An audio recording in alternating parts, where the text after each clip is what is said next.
I love this. We'll see. I didn't write an essay, but I have thoughts. I know you have thoughts. And that, of course, is the voice of the great Sam Sanders, our guest for this episode. Sam, thank you so much for joining us. And we've talked about a lot of ways we could get you on the show. But I think Frank Ocean popped immediately. And you were like, yes, Blonde. Blonde's the one I want to talk about. Yeah. Oh, yeah. I'm sorry to take you back to the summer of 2016, but that is when you and I first got to know each other. And so for a little context, I was hosting the 538 Politics podcast. Sam was hosting the NPR Politics podcast. We were sort of kindred spirits. And I think each of us a little like going through a, oh my gosh, what have I gotten myself into? Because I care about other things too kind of thing. Oh, yeah. So I guess I'll start, with a little something that I mentioned, which is amidst all of that, did it register for you at the time, Frank Ocean's back? It did, because I remember. So I covered the election for NPR. When they first gave me the campaign job that I had, they wanted it to be a desk job.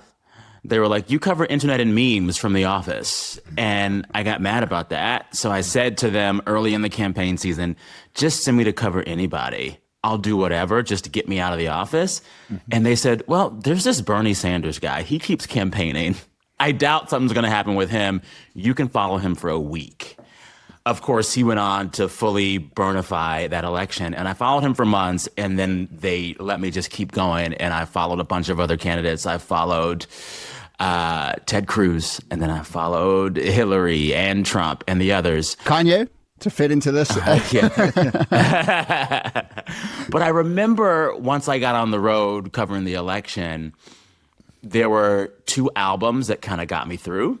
Rihanna's Anti came out in January of 2016. And I played that album nonstop while bopping around covering a bunch of primaries. And I remember specifically Frank Ocean's Blonde coming out in August of 2016. And there was this moment in the summer after the candidates had been chosen, and I want to say after the convention, that feels like in post the last summer.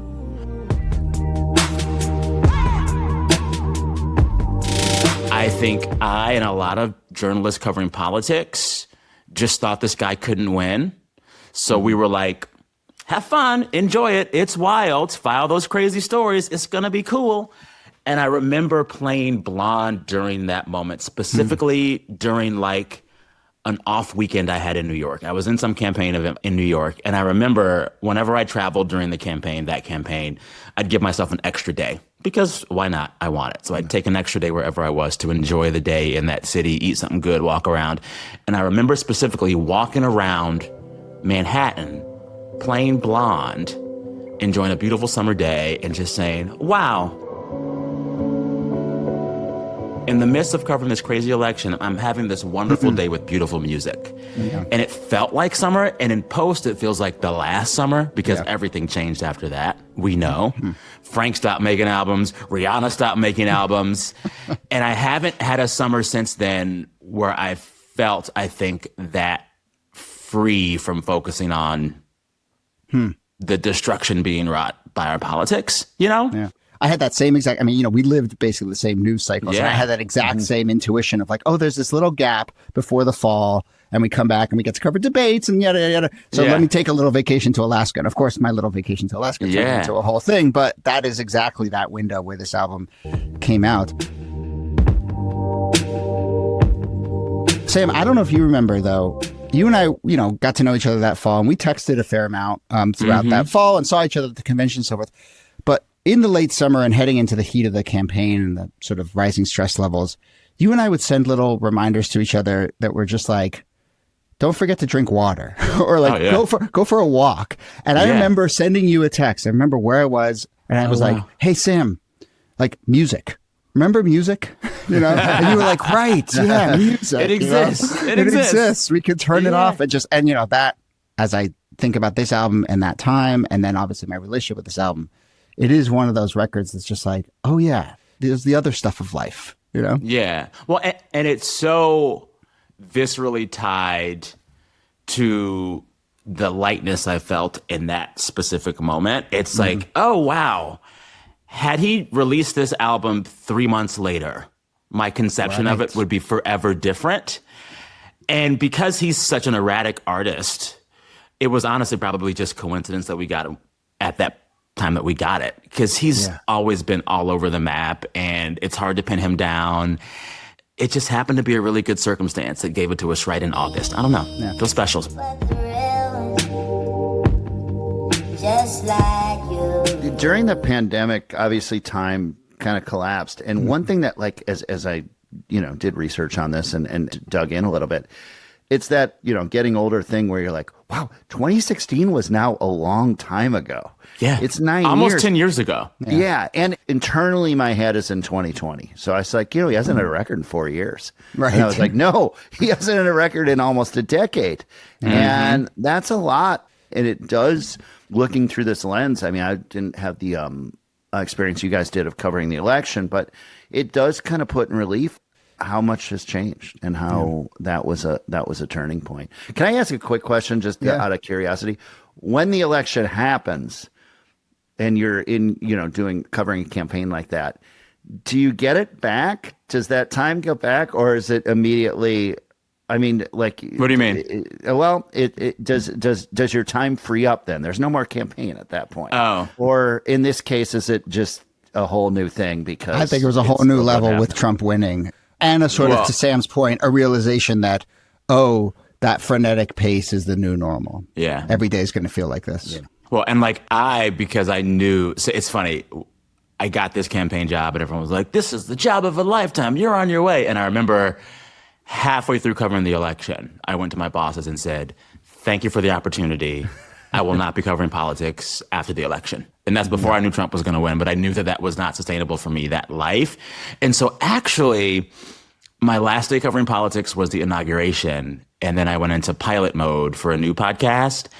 And after the election, I turned off all my phone notifications and I stopped setting my alarm clock. I haven't set an alarm clock regularly since Trump won.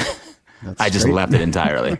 Good for you. Yeah. I had the same experience. I mean, frankly, I watched you, Sam, kind of do that. And I think, I was doing this 30 for 30 stuff and sort of then pushed more in that direction, eventually stopped doing politics. And also my relationship with music changed a lot in this era. And, I've had a slow, it sounds so silly to say, but it has taken effort, and I've needed to be concerted to remind myself that music really matters to me, and that it can give all these things to me in a way that, for the first 25 years of my life, it was basically the only thing that mattered to me. And I've had to kind of remind myself of that. But, doing this show, honestly, is a big part of that too, of just coming back to like remembering what this can do to us. Yeah. So 9 years since he's released this album. Before that, 4 years. So let's talk a little bit about how we got this album in the early fall, late summer of 2016. And it's a good old fashioned contractual obligations boondoggle that leads us to Blonde. So Ocean had been signed to Def Jam. He didn't really like his relationship with the label, and I'm not exactly sure why. But what he does then is he's contractually obligated to release one more thing, I suppose. And so on August 19th, he releases a visual album, Endless. He goes and cuts a deal with Apple and says, we're going to release this exclusively on Apple. And that fulfills his obligation to Def Jam. And then 24 hours later, he drops Blonde. And I don't think Endless, well, I'm curious, It's trash. Yeah, okay. It feels like a contractual obligation. Trash.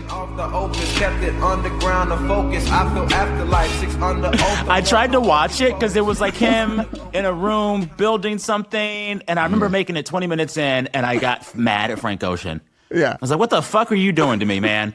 What is this? And he's like, wait 24 hours. Yeah. I remember it was like I was rickrolled. That's what it felt like. What was that? Do you remember that? It was so weird. And it was very clearly just like, I need to do something, right? A piss off to the label, yeah. Doing creative things to get out of contractual obligation is very rich. And this may be one of the greatest.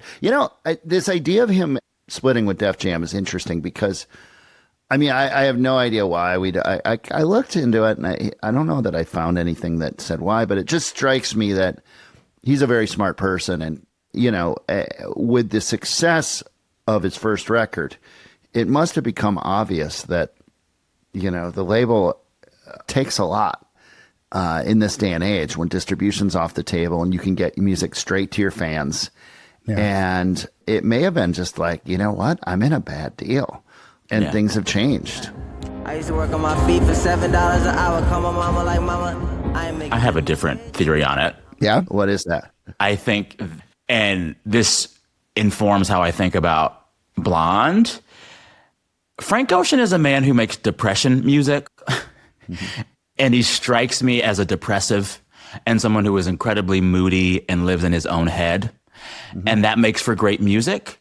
It does not make for an artist who pleases executives. Yeah. I bet he blows through deadlines. I bet he doesn't communicate. I bet he holds up in a room for days or weeks at a time. That is not a recipe for success with a major label. I just think he is not spiritually a major label person, or if he has to deal with a major label, it has to be on his own terms. And I just feel like Def Jam wanted to treat him like a lot of those other artists, and not so. I hear Frank Ocean, and I think of my most emotionally tedious artistic friends. You cannot rush them. You cannot boss them. They're in charge of them. And so much about Blonde feels like a manifestation of that. Yeah, he's just a moody, depressive artist. Like, that's what he is. Well, you're also talking about control, and you know, I think some of the quotes we were reading about this record that I thought were really interesting is when he'd bring in musicians and they wouldn't really know what they were working on.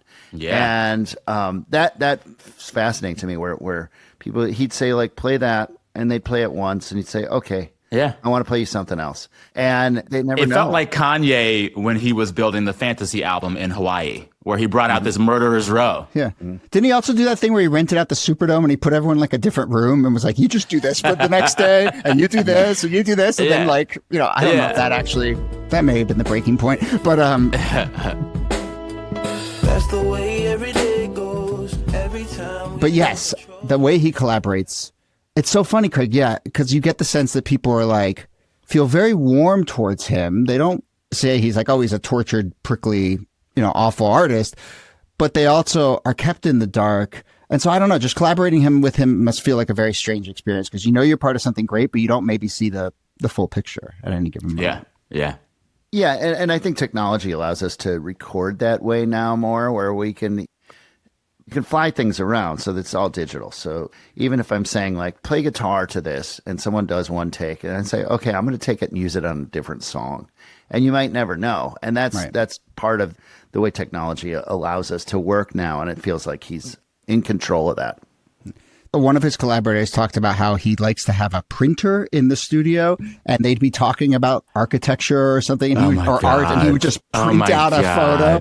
You know, this is your friend who has a typewriter. Totally. It's just come on. But like he would print out a picture of architecture, and be like, look at this. Okay, now play what you were going to play. Def Jam Records doesn't want that. No, Def Jam is like, can we get it out? The color toner costs alone must have just been through the roof on this album. Yeah.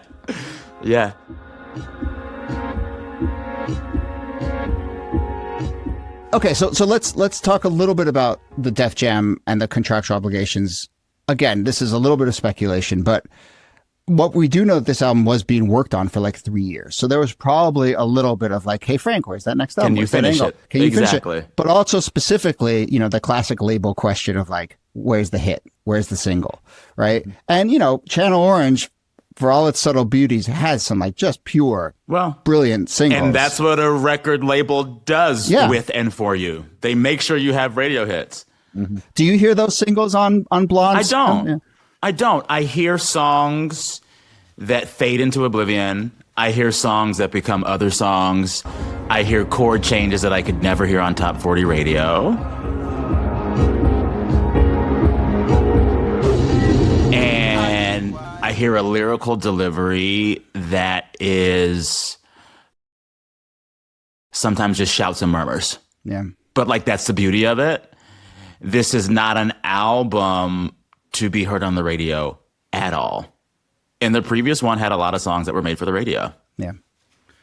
I was surprised, and I think I read that Pink and White is the most streamed song by Frank Ocean, which surprised me a little bit.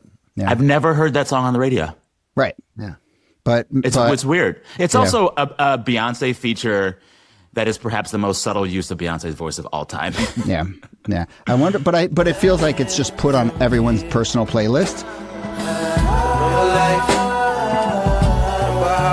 And I'm pulling up Spotify right now. He has 1, 2, 3, at least 4 songs with more than 1 billion streams. Yeah. Wow. He's like this sleeper hit. Yeah.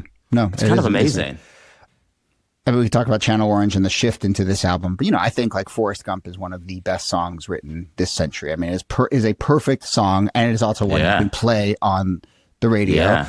And I was surprised to see that as like, at least on Apple Music, sort of listing rankings, top songs. It's like number 15 or 16 on Frank Ocean. I mean, the way that this album still found incredible popularity, given what it is kind of surprising. Running on my mind, boy. Do you have a favorite song on this album, or a song that you most want to talk about soon? I do, and it's a song that makes me feel conflicted about whether or not this album is a summer album or a winter album. My favorite song on the album, and perhaps my favorite Frank Ocean song, is Siegfried. Nice. It is kind of magical, Yeah. but an excessively dark song. It is a song that emotionally just feels contemplative and moody and sad, but it also feels like a song you play in Joshua Tree while you're doing shrooms in the summer. Yeah. It's weird. It is a song that feels like experiencing winter emotions in the summer, if that makes sense. Totally. So that one for me. It always does it for me. And I want to say he references mushrooms in the song. Right. Inhale the vapor, exhale once and think twice. Eat some shrooms, maybe. The last time I listened to it, just yesterday when I was listening to this record, I thought of Elliott Smith for some reason during that song. I mean, it's just really just so quiet and beautiful. And I also love that it's tucked in after White Ferrari, which I think, is one of his bigger songs. And I think is one of the sort of 2 or 3 songs people tend to check. And then it just kind of... Yeah. Did it flag for you right away when you listened to this album, or did it grow on you over time? I remember playing it in New York, walking around and loving the song. And then as soon as I dug into the lyrics, I was like, gosh, this man is sad. And this song is sad. But he's doing these things where he's still referencing something that feels like summer. He sings, "This is how Molly must feel." You're doing Molly outside. You might be doing Molly during the summer. He talks about eating some shrooms, having a good cry. I'm like, oh, that's a summer activity. Sonically, when you just hear it, it feels like you should be traipsing through a tundra at dusk in the winter. But then as soon as you hear what he's saying, you're like, no, it feels like I should be outside feeling these dark emotions in the summer. Sorry, that didn't even make sense. But like, it just feels, he's someone who is always seemingly emoting a certain kind of sadness. Yeah. I always feel a sadness from him in his music, but it doesn't feel like a sadness that is just stuck in one place. It's a sadness that you can experience and want to experience in the summer. I get you with the sadness. The one thing I also noticed when I started to think about it is he may be sad, but it feels like there's people around. Yes. Like, And I hope there are. I don't want him to be alone. I'm worried about him, I mean, there's activities, there's friends. Maybe he's walking through all this with some amount of sadness. But there's people there. There's swimming pools, there's speedboats, all and that. there's like, little voice memos and all the voices and obviously all the people who guest on this album. He doesn't feel in his bedroom alone, even if he is sad. The Be Yourself song, it's not song, it's the voice memo from what turns out to be his friend's mom, who calls herself Mom. I don't know how old Frank Ocean is when he makes this record, but it strikes me that I think she's saying when you're in college. I've gone to college and gotten hooked on drugs, marijuana, and alcohol. He's been holding on to that file for a while. Yeah. Like he must have been saving that for some time, and it's funny that he puts that like the 4th track on the record. Well, and it's like a lot of this album seems to be in conversation with drug use, which I find interesting. Like Be Yourself, that voice note, the mother auntie figure in there is talking about not to use drugs, not using too much Don't use weed. that cocaine or marijuana, because that stuff is highly addictive. Because when you use too much weed, you become, and I love how she says it, sluggish, lazy, stupid, and unconcerned. The way she says unconcerned. Repeats it. And then she repeats it. It's perfect. It's so good. Have you ever either of you ever gotten a call from mom like that? I used to get so many voice notes from my mother, rest her soul. And she would always start each voice note by saying, Sam, it's your mama. I know. I am aware. The best part of this one is that she says, this is mom, like 2/3 of the way through, which is a very classic mom move. You know, you start in, you start ranting, and then you're like, this is your mother. Yeah, this is your mother. I remember having a conversation with my father where he told me not to, as I was going off to college. I think the only real advice he gave me was to not drink malt liquor. And, which is good advice. Cut about 4 weeks later, I'm, 240s in and throwing up. And I'm thinking, it's in my head, in the back of my head, saying, he was right. Once again. He was right. Yeah, he was right. Okay, I want to ask about the drug use on this album because I was thinking about it a lot. There are references to Molly, but there's a lot of references, not just, admonitions from mom about not smoking weed, but there's just a lot of references to weed, smoking, getting high. It's funny. I was thinking maybe weed music doesn't hit as much anymore now that it's legal everywhere. It doesn't feel as transgressive. Writing a bunch of songs about how you're smoking a lot of weed doesn't hit in the same way. I don't know. Maybe this is the last transgressive weed album. Although it makes me remember what my therapist always says to me. He says, Sam, people forget marijuana is a depressant. Yeah. Mm-hmm. We think it's an upper, it's a downer. And I'm like, oh yeah, that explains this album a lot. I was thinking about that too. I mean, I think when you're smoking a lot you can get in a pattern or sort of obsessive weed and depression kind of going together. I got to get high, and then you don't leave the house, and I got to get high again. And you ruminate on weird shit. Yeah. You can get in a depressive state with it if you're smoking a lot. Yeah. Somewhere in there, though, you managed to convince Andre 3000 to do his first verse in years, which is kind of remarkable. The collaborators on here are pretty incredible. So pardon me if I am being insensitive, but darling, this only word sounds. Solo my halo say wait. Okay, I want to ask a little bit about Frank Ocean as a character. Obviously, Sam, you kind of referenced it, the cult of Frank Ocean. Well, how much is he cultivating an air of mystique, and how much do you think that is just in his personality? I mean, the few interviews he's given, he does seem to be truly overwhelmed by fame. And I can see why, because I remember the rollout of the first album. I was part of that media scramble to make him hip hop's first gay poster boy. Yeah. When he was releasing the first album, there was all the hoopla around Frank Ocean maybe being gay. Is he going to come out? There was that Tumblr post. I tried to interview him for half a year around that time, and I was in conversation with his publicist or team for months at a time, asking every week, can I get him? Can I get him? Can I get him? I ended up doing a 7-minute radio story, kind of in the mold of Frank Sinatra Has a Cold, talk to everyone else except the artist about this big moment. And I remember everyone setting up Frank Ocean in that first album as a monumental shift for all of hip hop because he's gay and he's here. But there were two truths about Frank Ocean that really bucked that narrative. He never really all the way came out and talked about it. And he's not exactly a hip hop artist. Yeah. You can't define him by genre. And so I'm guessing if you're Frank Ocean, all of that buildup, your label and the industry and all of this that the music world wants from you, you can't do it because you're not that. I could see that scaring him away from making music for years. And I could see it pushing him into making weed, Molly-filled, contemplative music like Blonde. It's really hard to overstate how much the industry wanted to make him this certain kind of golden child to represent all kinds of things. And that's a lot of pressure to put on anyone, especially someone as moody as Frank Ocean. Greg, do you have thoughts there? The fascinating part of the story is that this is the last release. I mean, one of the fascinating things. And I think the pressure has to be a part of that and bucking against expectations and what people want you to do. Yeah. I even think of the pressure he had. You saw it on that year when he was up for, I want to say, Best New Artist and Best Album. His Grammy performance of Forrest Gump, he was scared. Yeah. His voice sounded scared. It wasn't a great performance. And you could just see the weight of the music world on his shoulders at that point. And he wasn't able to hold it in the way that they wanted him to. I felt bad for him in that moment.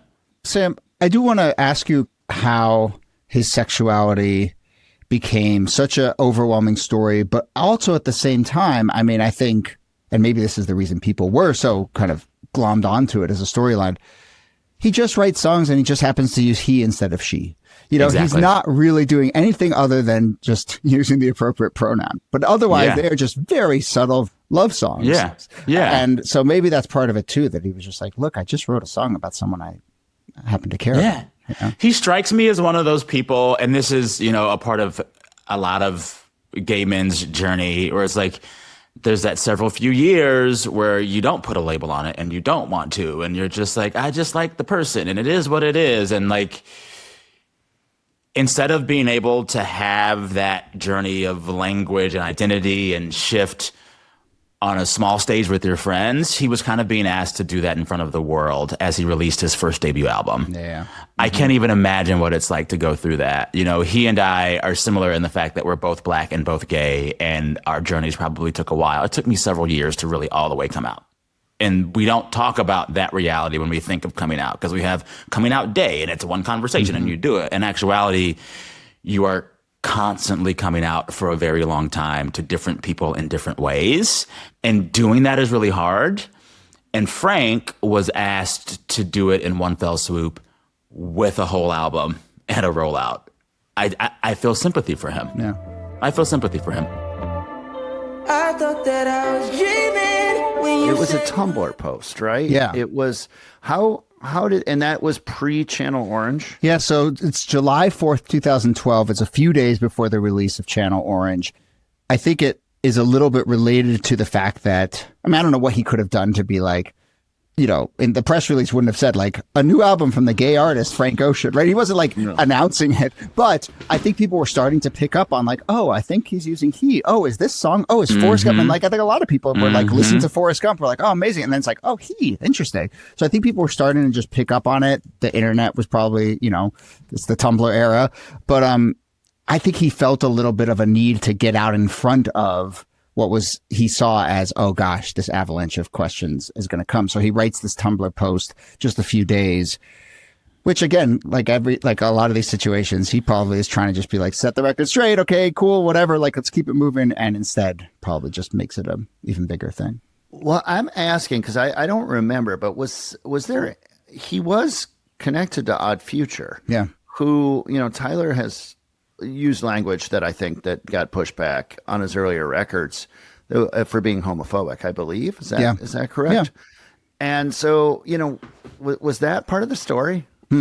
It's funny. I was pulling up my web story for the radio piece I did on Frank Ocean, and half of the piece is about how Tyler, the Creator, used the word faggot so much.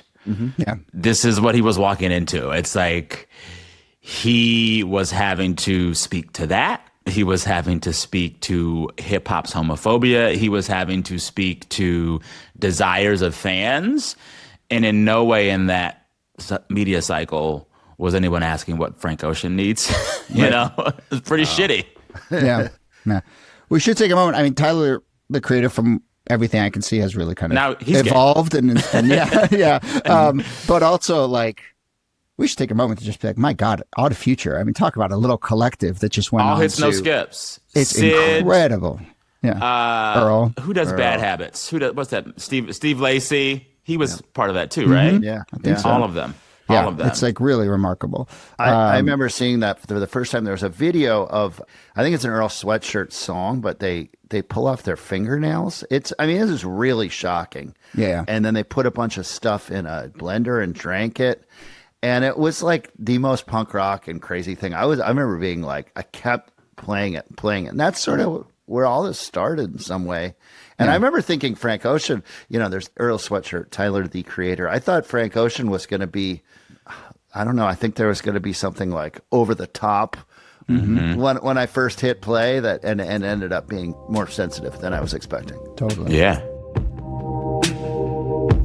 These bitches want Nike. So one of the reasons I want to talk about his public persona and his ambivalence, it can't be a coincidence, and it's kind of stunning, that the first song on Blonde, his voice is completely pitch shifted. I mean, he shows back up after 4 years, and you don't even hear him.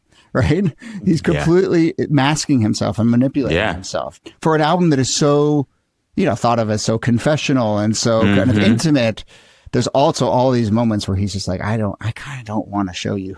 I don't want this. Yeah. It's like, I think about what he was doing. He's not quite bedroom pop, but like, I feel so much of that, like, just let me be alone and make my art. And so many of the women artists that I've been loving the last like 5 years, like a lot of Billie Eilish's energy feels that way. And Billie Eilish has also had a long road to her coming out, I find that Frank Ocean's story contradicts this notion that like people pave the way for other folks to have it better. We're still worried about sexuality in pop stars. We still make it hard for folks to just use the words that work for them and live their truth. Like, it's still hard to be queer in pop. And there are levels of expectation on these artists that just aren't fair. So you'd think that it'd be better 10 years after Frank Ocean dealt with it. But yeah, Billy had the same struggle. It's maybe a little bit easier, but it's still weird, if that makes sense. Our evolving technology makes fame even weirder. I think, for one, the internet is a stalker's paradise. And number two, the parasocial, the way fans think they know an artist is changed. And that's made it more complex for someone of that stature. Oh, yeah. And it seems like Frank Ocean, he kind of squared that, was like, there's no dipping my toe into fame. I have to just completely back all the way out, and there's there's a little bit of a meme or something that pops up every once in a while where it's like, Frank Ocean just got out, early. Like, he knew, like 2016, he's like, I'm out. I'm just receding. I think there's a real lesson there. You don't get to control this. You either have to opt in or opt out. Especially now with just like the hyper speed of how celebrities have to perform fame, you're either all in or you're all out. I think of Doechii, an artist I love. She is so good at press and never stops doing it. Every time I open my Instagram, there's another viral interview clip from Doechii. I remember when she was campaigning really hard to win Best New Artist and get those Grammys, and she did. I said, once the Grammys are over, she'll just take a break for a while and start making some more music when she feels like it. Because I was still thinking of that artist cycle of 10 years ago. Yeah. Push for the rollout of the album, then you take a break. But now, you just never stop. Doechii hasn't stopped. Doechii hasn't stopped the press run, and that is what it takes to be a pop star at that level right now. You're always on press tour. You're always on press tour. It's never done. And it feels like more than 10 years ago, either you're all the way in like Doechii or you're all the way out like Frank. There is no middle. If you're middling, you're unsuccessful. Well, even more so, Chappell Roan, I think, tried to find the middle. She tried. She was like, it got out of control. And she was like, no, I don't want this. I want to back out. And then she got hammered for that, too. And so I think it shows that you can't and it's really like control this. Chappell can't pull a Frank Ocean because she's still like, I got something to say. Like, it only works if you fully remove yourself. And then you become the brooding, quiet genius, and we're waiting with bated breath for whatever you give us. But if you do what Chappell was doing for a few months, where like you don't want to do press, but then you do press, and you're mad at somebody, it's like, well, which is it? Which is it? But there was, of course, in 2023, that Coachella boondoggle. No bueno, right? Yeah. So first performance in 6 years, it was like not good. Their streaming was bad. And then I love that he was supposed to perform the next week, and then he says he has a leg injury. Leg injury. Okay. Sure. Yeah. Which, I don't know, because I love him so much, it just adds to the lore. Yeah, of course. It just adds to the lore. I also think that some artists are studio artists. We've gotten to this point where, and it's funny, I've been having this conversation about Cowboy Carter. Everyone's like, Cowboy Carter's great. The tour is great. And I'm like, it probably is because Beyonce's great, but I'm over the idea of the stadium tour being the pinnacle of a pop star's success. The same goes for Coachella. Some artists just aren't Coachella artists. So I'm not mad at Frank for like bombing Coachella. Not all artists should be held to that standard. Yes. Look, I mean, everything changed. Everything has changed. And we all these things are remnants of an old era, as you said, put out the record, go on the tour. Like that doesn't need to happen anymore. And if you try to keep up with those as a new artist, there's potential for trouble.